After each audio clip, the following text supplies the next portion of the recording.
Mesdames, mesdemoiselles et mesdames, bonjour à tous, j'espère que vous allez bien, je suis ravi de vous retrouver. Alors, le chat qui me troll en me disant ouais Nono, ça y est, il fait froid. Oui, il fait froid. C'est l'hiver, pas que sur les cryptos.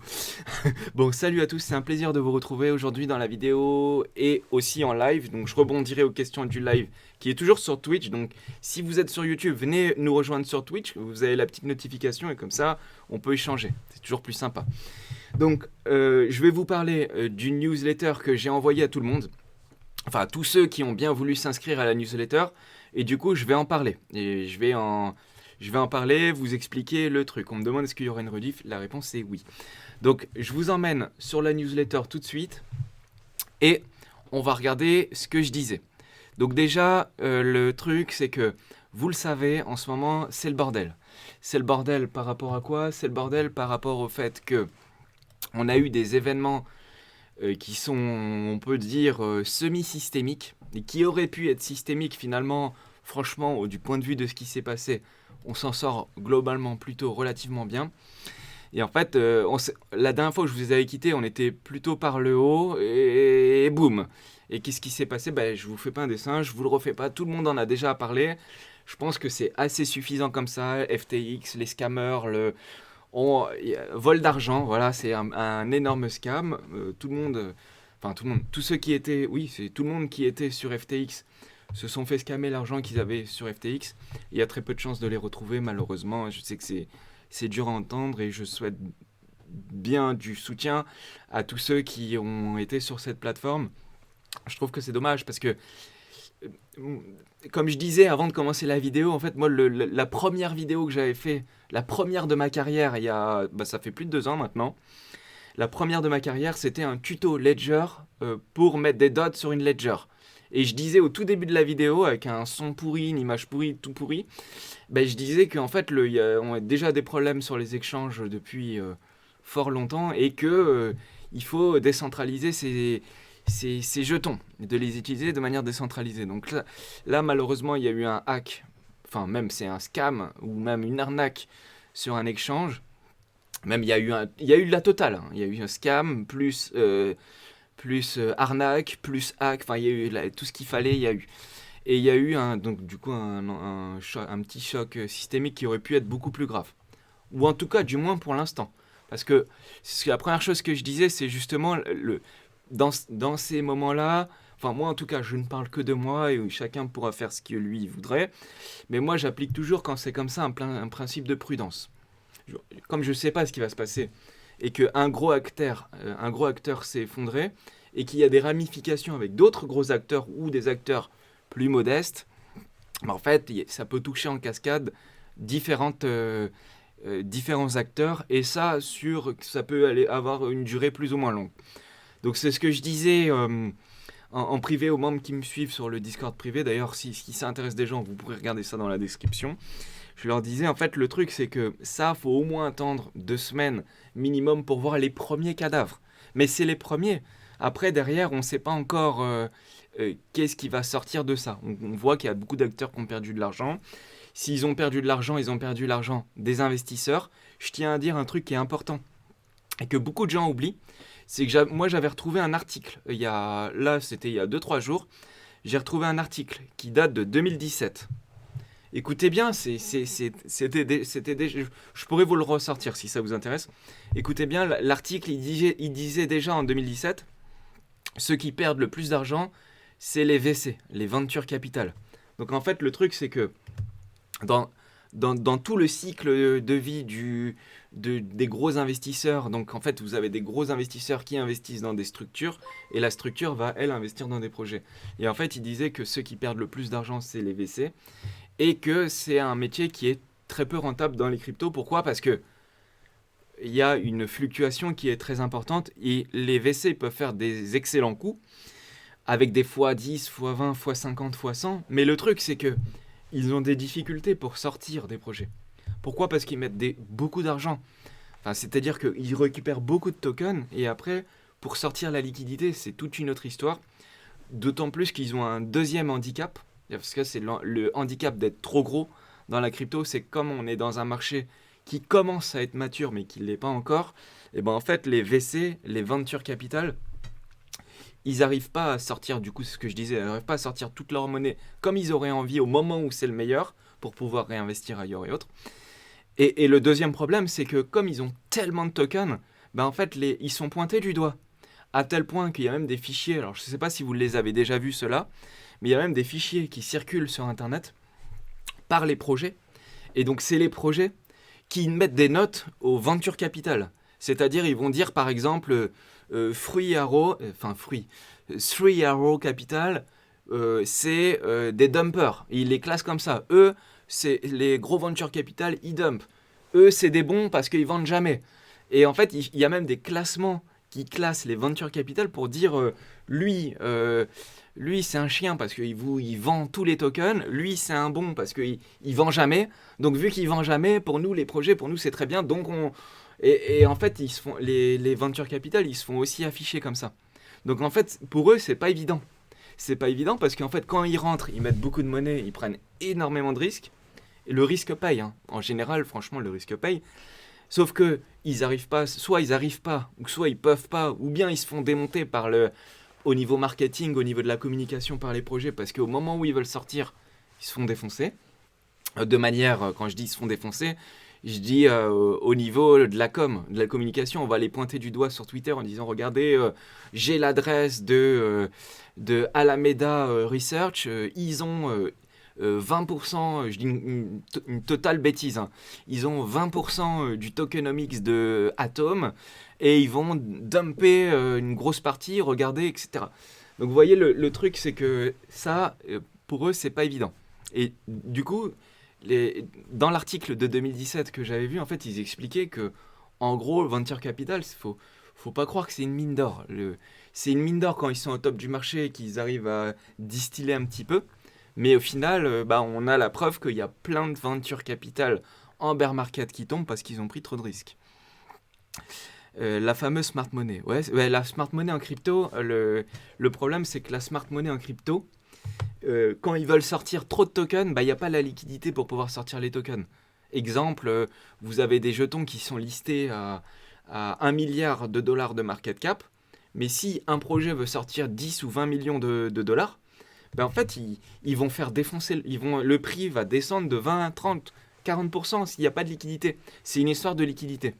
En fait, il ne faut pas confondre bien, je dis tout le temps, mais il ne faut jamais confondre le market cap et la liquidité. C'est deux choses différentes. Vous pouvez avoir un énorme market cap à 10 milliards de dollars, il suffit que quelqu'un enlève 10, 20, 50 millions de dollars, et vous vous retrouvez avec un market cap à deux fois moins cher, quoi, on va dire. Donc en crypto, c'est encore ce que je disais, le marché commence à être mature au fur et à mesure du temps où il y a de l'utilisation, mais il y a une telle rotation dans les projets que c'est pas évident.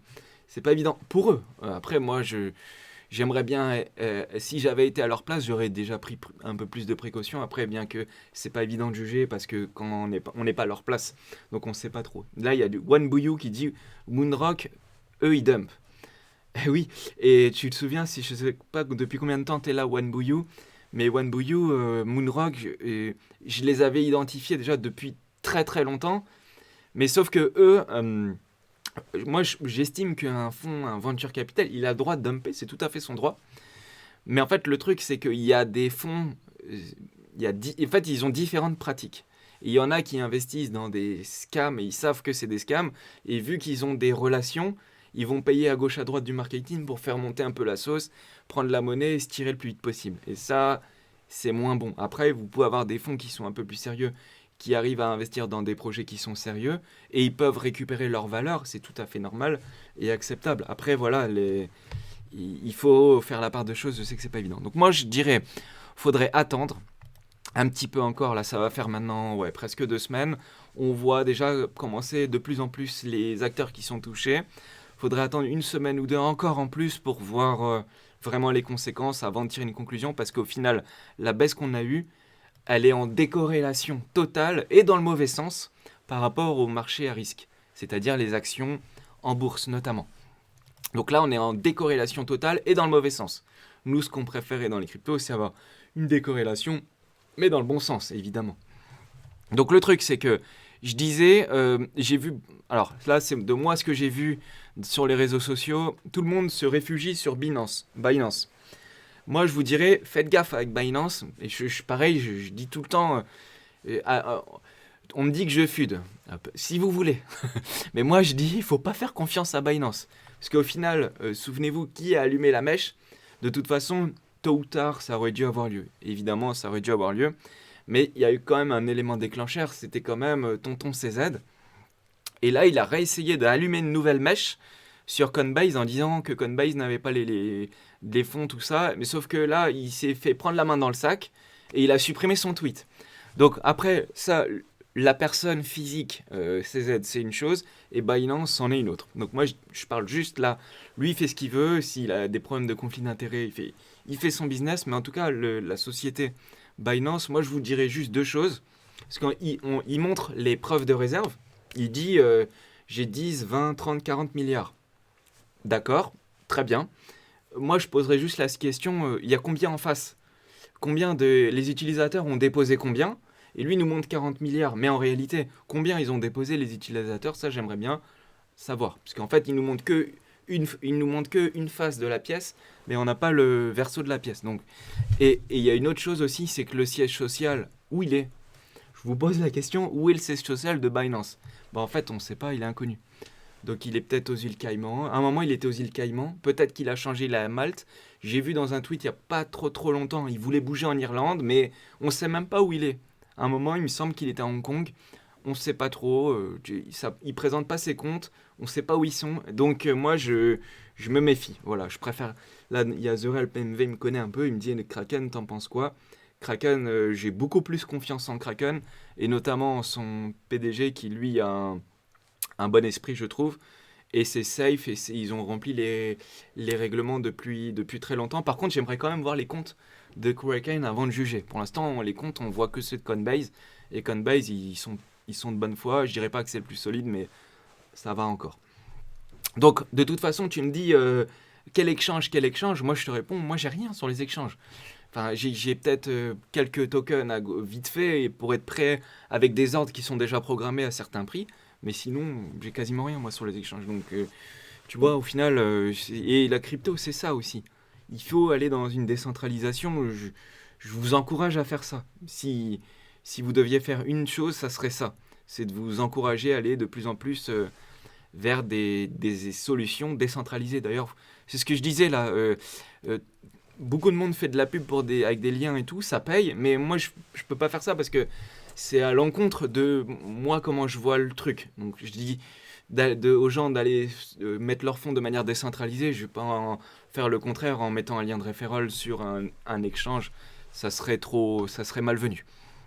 Donc voilà, donc moi j'attends, je suis en mode carapace, je suis comme une tortue en mode carapace, j'attends. J'ai eu la chance d'avoir vendu un peu juste avant. Comme je disais aux membres en privé, dans le Discord privé, je les avais prévenus avant, mais je savais pas que ça allait que ça allait être FTX qui allait tomber. Moi, je m'attendais plus à une news de style euh, un pivot de la Fed ou une news économique ou géopolitique. Je m'attendais pas à un problème d'exchange, donc bah voilà, bah, j'ai eu de la chance. Et des fois, la chance, le hasard fait bien les choses. Peu importe. De toute façon, maintenant, il faut voir, on regarde devant, évidemment, c'est ce qu'il faut compte faire. Et là où ça m'a fait mal au cœur, c'est que j'avais fait un sondage sur Twitter, et il est assez représentatif quand même, parce qu'il y a 400 votes, de 399 votes, et je demandais depuis le début combien étaient en positif et combien étaient en négatif. Et là, là franchement, j'ai été choqué. J'étais choqué parce qu'en plus, je, j'essaye au fur et à mesure de faire tout pour que ça se passe bien, et au final, quand je vois ça, bah moi, ça me fait mal au cœur. Alors, le positif, c'est qu'il y a quand même 32% des personnes qui sont en positif, mais bon, la majorité, elle est en négatif, et même en grande majorité, donc ça fait un peu chier. Mais bon, on est peut-être au cœur du bear market, et en même temps, si je vous avais fait ce sondage bien avant, bah, tout le monde aurait été en positif avant. Après, voilà, faut bien gérer son truc en fait. Et c'est ça que j'essaie de vous dire, money management, money management, money management. C'est pas évident, mais le résultat, c'est ça, malheureusement. Donc s'il y a une bonne gestion derrière, je pense qu'on peut bien s'en sortir. Par exemple, je vous donne juste un exemple. Moi, en fait, quand j'étais rentré dans les cryptos, j'ai réussi à sortir la totalité de mes fonds, plus 3 fois mes fonds de départ. Et là, il me reste encore 6 fois mes fonds. Non, donc, quand je dis sorti, c'est sur mon compte bancaire, j'ai fait autre chose. Et comme ça, en fait, j'ai que des tokens qui sont gratuits. Dans ma tête, ça change tout. Je subis moins, si vous voulez, même si ça fait chier, parce que ça commence à représenter des montants qui sont très importants. Mais on subit moins quand c'est ça. Et il faut distiller. Il y a aussi un truc, c'est que j'ai remarqué que dans la communauté, et je pense qu'il y a du monde aussi ici, c'est que quand on est au top du top, même s'il y en a qui veulent récupérer leur flux, bah en fait ils ont peur de la réglementation, peur de la fiscalité, peur de tout ça, et il y en a plein qui m'ont dit putain je veux pas les sortir parce que je vais me faire allumer. Et en fait il y a des solutions, c'est dommage, mais bon ça j'y viendrai plus tard sur ce type de sujet-là, puisque c'est une activité que je ferai bientôt. Donc je continue. Donc ce que je disais, c'est que ça m'a beaucoup embêté et tout de voir ça, surtout que pour ceux qui sont inscrits à ma newsletter, en fait le 3 juillet, en fait j'écrivais déjà, je vous avais même mis le graphique, le 3 juillet je mettais une flèche en direction des 15 000, et du coup j'avais le scénario en fait, j'avais écrit en plus, j'avais envoyé à tout le monde, donc ça me fait un peu chier que autant de monde soit en négatif alors que j'avais fait le job, mais bon c'est la vie, c'est pas grave. Du coup là vous avez la nouvelle newsletter, et, et en même temps, si vous êtes pas, si vous l'avez pas encore souscrit à cette newsletter, allez-y, je vous mets le lien. Une fois qu'on a dit ça, on se dirige vers où? Je sais qu'il est. Alors, je fais pause. Il est 20h. Donc maintenant, qu'on est dans une zone où on ne sait pas trop. Enfin, on est dans une zone où c'est compliqué parce qu'il y a des effets de faillite qui peuvent être en cascade. En fait, le truc, c'est que maintenant, ce que moi je regarde, c'est que maintenant qu'on est. Excusez-moi. Maintenant qu'on est arrivé à 15 000 dollars, 15 000 dollars, c'est le prix moyen. Et là, vous avez des illustrations sur Internet, vous pouvez les retrouver. 15 000 dollars, c'est le prix moyen où les mineurs ne sont plus rentables. Donc, qu'est-ce que ça veut dire? Ça veut dire que, et je parle des bitcoiners, hein, les mineurs de bitcoin, ça veut dire que le prix pour fabriquer un bitcoin coûte plus cher que le prix auquel on peut revendre un bitcoin sur le marché. Donc ça y est, là on est au prix de production moyen. Alors il n'y a pas de vérité vraie, hein. Certains ont un prix de production à 13 000 parce qu'ils ont des économies d'échelle où l'électricité est pas chère, voire même parfois certains gratuits dans certains pays. Et il y en a d'autres qui ont un prix de production à 30 000, 35 000. Donc je parle de prix moyen volontairement. Donc là, on est à un stade sur le marché où le prix d'un bitcoin est inférieur au prix au prix de fabrication d'un bitcoin. Donc ça veut dire ça coûte plus cher de fabriquer un bitcoin que de le vendre sur le marché. Donc là, on est dans une période où, en toute logique, la puissance de calcul du bitcoin devrait commencer à baisser. Donc là, quand j'ai fait ma newsletter que j'ai envoyée aux 1000 membres qui sont inscrits à la newsletter, et si vous voulez vous inscrire, allez-y. Donc je leur ai envoyé ce graphique-là, que vous pouvez trouver ici. Donc là, c'est le graphique officiel. Donc moi, là, dans la newsletter, j'ai mis des petits dessins, donc je vais vous en parler. Et en fait, là j'ai dit dans la newsletter, là, on est au top du hash rate. Et vu que le prix du Bitcoin, il coûte moins cher que le prix pour le fabriquer, en toute logique, moi je m'attends à ce que des mineurs de Bitcoin commencent à débrancher. Pourquoi? Parce qu'en fait, ça leur coûte plus cher avec l'électricité, leur crédit, etc. Moi, ce que je veux voir, c'est que je veux voir des mineurs qui débranchent et des mineurs qui capitulent. C'est pas le cas aujourd'hui. On a des baisses de prix. Certains mineurs qui, eux, n'étaient déjà pas rentables depuis longtemps, certains ont effectivement commencé à vendre, et là je parle des acteurs, notamment des acteurs américains, Marathon Digital, tous ces trucs-là, trucs cotés qui sont aux États-Unis où l'électricité coûte quand même un poil cher, eux ils sont plus rentables depuis longtemps. Donc c'est pour ça que et en plus leur prix, le prix de leurs actions en bourse ont beaucoup baissé parce que c'est évidemment lié au Bitcoin. Donc eux ils prennent double peine. Et sur leurs actions et sur les prix qu'ils ont. Donc eux ils ont déjà commencé à manger dans leurs réserves et certains font des crédits. Donc on peut voir des faillites de mineurs. Donc on peut voir par exemple des grosses sociétés du mining faire faillite, ça serait logique, ça serait pas choquant.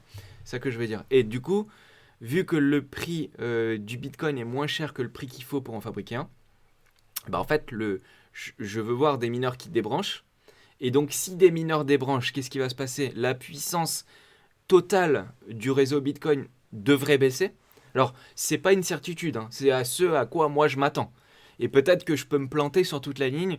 Ceci est juste moi comment je pense, ok? Et chacun fera son truc. Et on me dit but de Romario. Donc bravo au Brésil. Si c'est vrai, bravo aux Brésiliens. Donc, si le hash rate baisse, ça veut dire que les mineurs auront déjà par conséquent vendu. Et s'il y en a beaucoup qui vendent d'un coup, bah en fait, on peut avoir le prix du Bitcoin qui continue à baisser lentement. Donc ça pourrait arriver que le prix du Bitcoin soit tiré vers le bas. Surtout que tous les 10 minutes, notez bien qu'il y a toujours 6,5 ou 6,25 BTC qui sont émis. Donc ça fait quand même des millions à chaque fois. Millions, non peut-être pas. Ça fait 6,25 fois 15 000. Ça fait presque 1 million. Ouais, ça doit faire 1 million. C'est presque 1 million tous les 10 minutes qui est distribué aux mineurs. Et si les mineurs sont en difficulté, qu'est-ce qu'ils font? Ils vendent. Donc si le hash rate baisse, une fois qu'il sera bas, il faudra qu'on en atteigne un point critique, un seuil critique. Ça, on ne sait pas où ce sera. Moi, j'ai mis un rond comme ça, mais on ne sait pas combien ce sera. Et si c'est le cas, bah, ça va faire comme il s'est déjà passé 3 fois. C'est-à-dire que quand les prix du Bitcoin baissaient, et ben en fait, là, on voit les prix en noir baissent et la puissance de calcul baisse en même temps que les prix. Et quand c'est le cas et que le hash rate a atteint un point bas, derrière ça remonte. C'est arrivé aussi en 2020, Covid. Donc c'est arrivé 2 fois en 2020. Il y a eu une baisse, après c'est remonté, après il y a une baisse encore plus forte. Et après derrière, qu'est-ce qui s'est passé? Il y a eu une hausse continuelle du prix en noir. Et on a eu la même chose en 2021. Donc là, il y a eu une forte baisse des mineurs, mais là, il y avait une raison. Il y avait une raison, c'était que de mémoire, il y avait je crois que c'était le China Ban, de mémoire. China Ban, il me semble qu'il y avait... ouais, ça doit être ça. L'interdiction du mining en Chine. Du coup, les Chinois, ils ont dû se réorganiser pour aller au Kazakhstan. C'est pour ça que maintenant, les Kazakhstan... Ouais, c'est ça. Tout le monde me dit dans le chat, côté chinois, ban chinois. Merci, vous suivez bien. Salut Netherop. De rien pour les NFT. Merci d'embarquer. Merci à tous. Donc c'est bien, c'est ça. Donc là, il y a une baisse du hash rate et derrière le prix, qu'est-ce qu'il a fait? La montée. Alors, c'est pas parce que c'est arrivé 3 fois que ça va arriver encore une fois suivante. Mais moi, j'ai de bons espoirs que ce soit le cas. Et parce que si c'est le cas, en fait, ça, c'est un des éléments qui penche dans la balance. Donc ça veut dire que le bear market, il aura nettoyé le marché, il aura éliminé tous les acteurs toxiques. Le bear market, il aura éliminé les mineurs. Le bear market, il aura aussi fait du bien au niveau macroéconomique. Donc ça, j'y viendrai après. Et une fois qu'on aurait eu l'ensemble de tous ces critères-là, là, on pourra repartir et repartir bien. Enfin, c'est en tout cas le scénario que j'ai là maintenant à l'instant T. Et si je le vois changer, avec grand plaisir, je vous en reparle. Mais effectivement, moi, j'avais effectivement quitté le marché, re-rentrer, quitter le marché, re-rentrer. Et à chaque fois, j'avoue que j'ai énormément de chance. C'est de la chance. Hein. Après, évidemment, la chance, elle se provoque, mais j'ai beaucoup de chance. À chaque fois qu'il y a une grosse mèche, il y a eu celle de 28 000. Là, les membres du Discord privé peuvent être témoins. J'avais tout vendu. Et le truc, on s'est retrouvé à 20 000. Et là, on était remonté à 22 000. Pareil, j'avais tout vendu et boum, on s'est retrouvé. Mais j'ai de la chance. Je sais, je suis chanceux là-dessus. Je suis un grand chanceux. J'ai pris des pertes, mais franchement, je m'en sors plutôt bien. Et des fois, je me chauffe un peu et puis je prends une petite claque. Et le fait d'en prendre une petite, ben, en fait, ça me remet les idées en place et c'est bon. Donc là-dessus, je suis assez bien. Donc là, pour moi, ça, c'est quelque chose qui est très important. Je vous donne juste ma vision. Vous pouvez être d'accord ou pas d'accord. Je peux totalement le comprendre. Après, il y a aussi tout l'aspect psychologique que j'aimerais vous parler. Et là, moi, j'avais tout ça, je tweete. Hein. Donc, vous pouvez me suivre sur Twitter. Tout ça, je tweete. Donc, j'avais tweeté sur Twitter. J'ai balancé ça comme ça à l'arrache, sans rien écrire. Et j'ai entouré anger. Anger, c'est la colère. Donc là, les gens, ils disent, quand on est dans le... Et ce schéma, il marche quand même globalement bien. Franchement, il marche bien, que ce soit sur les actions. Alors, avant 2007, parce qu'après 2007, on a eu une hausse continuelle des prix. Mais franchement, ce graphique-là, on dit ce qu'on veut, on balance toujours le même, mais il marche bien. Et on voit le graphique, on a à peu près le même. Donc là, on est... Alors peut-être que je me suis trompé, parce que vous allez voir, je vais vous montrer après un autre tweet. Peut-être, là j'ai entouré Anger, on était peut-être encore qu'à la capitulation. Je sais pas trop, j'hésite. Est-ce que j'ai entouré Anger, mais finalement on est peut-être encore en capitulation. Pourquoi ? Parce que là j'ai posté ça le 14 novembre, mais quand j'ai vu ce tweet-là, le 22 novembre, un gars qui est assez connu, je crois, sur Internet, il dit hier j'ai accepté 70% de mes pertes et liquidé toutes mes positions crypto et sorti pour toujours de cette arnaque. Donc là, ça, c'est un message de capitulation. On capitule, on se fait rect, on capitule, on sort. Et donc, le message de capitulation, quand j'en ai vu quelques-uns comme ça, on voit ça à la télé, où on dit ouais, de toute façon les cryptos c'est une arnaque. Donc en fait, on n'est peut-être pas encore... parce que j'avais entouré ça en rouge parce qu'il y avait l'histoire FTX et sur Twitter, le grand public appelait à la régulation. C'est oui, le gouvernement, il faut aller choper, etc. Donc là, on était en plein dans la colère, mais en fait, on est peut-être encore en capitulation. J'hésite entre les deux, ou en tout cas, on devrait être probablement entre les deux. Et après, s'ensuit une petite zone de... J'aimerais bien capitulation des mineurs. Et c'est là que le truc, c'est que maintenant, pour ça, moi j'envisage un truc comme ça, se stabiliser à peu près autour du prix de production des mineurs pour que les mineurs se renouvellent. Et après, il pourrait y avoir une petite descente aux enfers. Donc c'est un peu la zone, celle-là, zone de descente mais toute douce, très longue. Et moi, c'est là où je vais agir. Alors, je vais pas agir à 10 000, parce qu'en fait, 10 000, c'est un prix psychologique. C'est le prix où ça serait la fin du monde, si vous voulez. Mais c'est psychologique, c'est parce que c'est 10 000. Et moi, je vais peut-être agir là dans les 13, 12, quelque chose comme ça, si on y vient. Si on n'y vient pas et qu'on commence à repartir et qu'il y a des bons signes dans l'autre sens, bah, je me réorienterai, mais en tout cas, je me réoriente doucement. Et j'achète doucement. J'ai commencé à prendre un petit peu de certains tokens, les membres le savent lesquels. Mais pour l'instant, je me réoriente avec le temps. C'est un petit peu long, c'est très difficile. Hein. C'est très difficile, je l'admets, je le conçois. Et puis il y a un dernier truc, c'est au niveau macroéconomique, c'est ça. J'en avais parlé, et en fait, une fois que j'en ai parlé, après j'ai vu ce tweet-là, et ce gars-là, il est très intelligent, alors je le connais pas, hein. Apparemment, c'est un trader. Mais quand j'ai vu ce graphique, en fait, il a repris les graphiques que moi j'avais montrés. Et en fait, il les a présentés largement mieux que moi. Donc là, il faut remettre à César ce qui est à César. Et ça, j'aime bien parce qu'en fait, il a réussi à conceptualiser l'idée que j'avais et dont je vous ai parlé dans la dernière vidéo.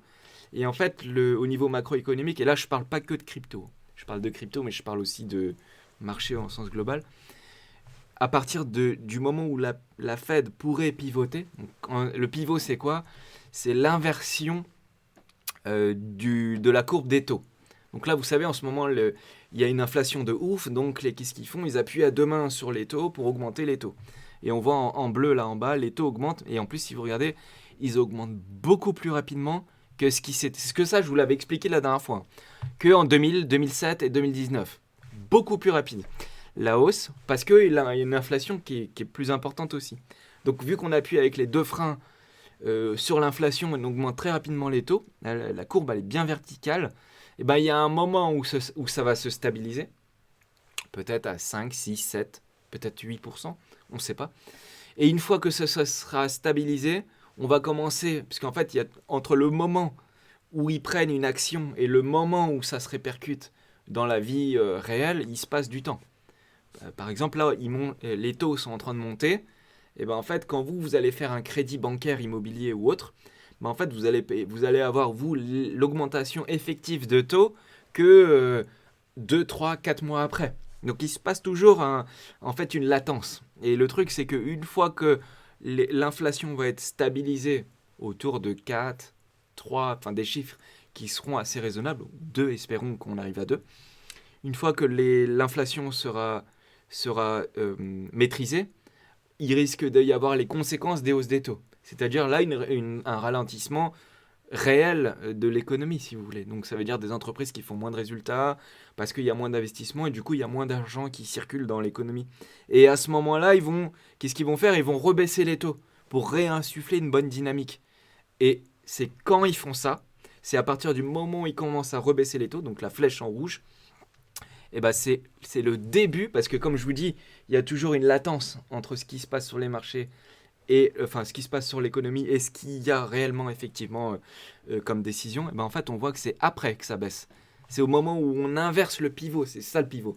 On inverse la courbe des taux, c'est là que et donc ces trois causes, enfin ces trois analyses là m'emmènent dans la même direction.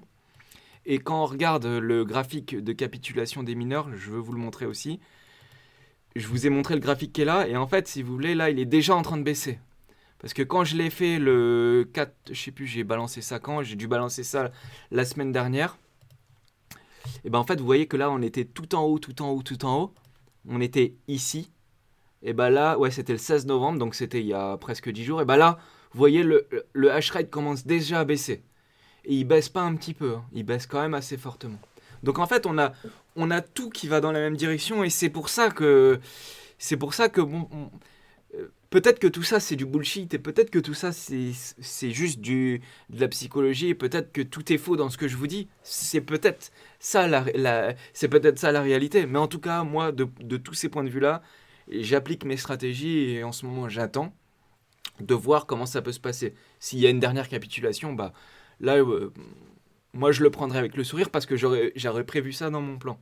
Ou bien, si vous pensez par exemple à ce que je suis en train de dire, que ça pourrait arriver dans une probabilité d'occurrence de 10% ou de 20%, bah prenez, si vous pensez qu'il y a 10% de chances que ça arrive, tout ce que je vous dis, bah, c'est-à-dire d'avoir ça, une petite descente et après agir dans ces zones-là, si vous pensez qu'il y a une faible occurrence de chance que ça arrive, dans ce cas-là, prévoyez juste une faible occurrence. Faites en sorte de prendre ça en fonction de votre mode de pensée. De comment vous, vous allez interpréter le truc. Faites pas all-in dans un sens ou all-in dans l'autre sens. Parce que si on fait pas ce qui est attendu et qu'on va dans le sens totalement contraire, et ben au final, vous aurez fait un truc où vous n'êtes pas en accord avec vous-même. Donc moi, si j'ai un truc à vous dire, c'est soyez en accord avec vous-même. Si ce que moi je vous dis, vous y croyez pas trop, vous y croyez que à 10%, 10% de chances que ça arrive, eh ben, prévoyez 10% pour ce scénario-là. Si vous pensez, vous savez pas du tout, vous pensez que peut-être Nono, ce qu'il dit, ça pourrait arriver dans 50% des chances, et moi je pense, et vous pensez que dans 50% des chances, il n'y aura jamais tout ça, et ben dans ce cas-là, mettez moitié-moitié, mais au moins vous pouvez gérer le risque en fonction. Enfin, vous faites ce que vous voulez, voilà. Mais je vous donne des idées qui est en fonction de vous, pas en fonction de moi. Voilà, c'est ça que je veux vous dire. C'est pas parce que Nono il s'est retiré une grosse partie que vous devez faire la même chose.